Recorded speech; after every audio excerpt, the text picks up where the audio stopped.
बहुत दूर समंदर के बीचों बीच एक रहस्यमयी टापू था जहाँ एक खतरनाक कौओं का झुंड रहता था। उस झुंड का राजा था बिकराल। नाम जितना डरावना था वह उतना ही चालाक और निर्दयी था। अपना तो टापू पर राज तो चला ही रहा था और साथ ही बिकराल का सपना था पूरा जंगल भी सिर्फ उसका होना चाहिए।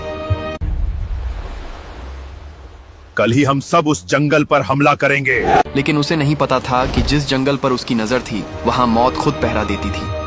उस घने जंगल में रहता था एक विशाल शेर और उसका सबसे वफादार साथी एक चालाक तोता। दोनों की जोड़ी ऐसी थी कि पूरा जंगल उनके नाम से कांपता था। कहा जाता था जो इस जंगल में घुसा वो वापस नहीं गया। एक दिन अचानक कौओं का पूरा झुंड पंख फैलाकर जंगल पर टूट पड़ा। चारों तरफ चीख पुकार मच गई, पेड़ कांपने लगे, हवा भारी हो गई। शेर अकेला ही कई कौओं को गिरा रहा था।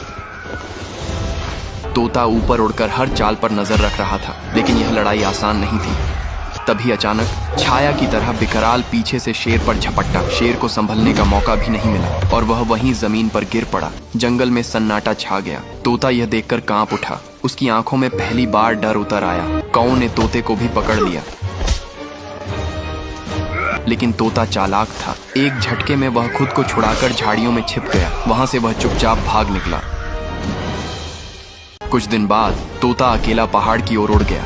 उसकी आंखों में आंसू नहीं थे, सिर्फ आग थी। उसने ठान लिया था अब जो हुआ है उसका हिसाब लिया जाएगा। समय बीतता गया। कौओं का झुंड जंगल में खुद को सबसे शक्तिशाली समझने लगा और बिकराल का घमंड और बढ़ गया। उसे लगने लगा था कि अब कोई उसे हरा नहीं सकता, लेकिन उसे नहीं पता था बदला धीरे आता है पर बहुत खतरनाक होता है। एक दिन अचानक आसमान फिर से बदल गया। काले बादल, तेज हवा और पंखों की भयानक आवाज। पूरा जंगल कांप उठा।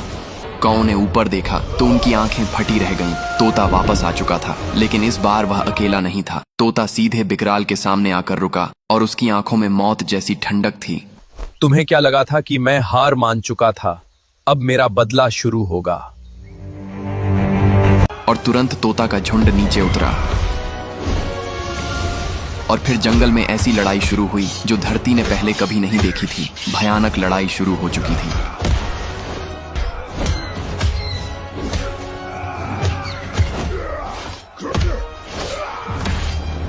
कौओं का झुंड टूटने लगा। एक एक करके सब गिरने लगे।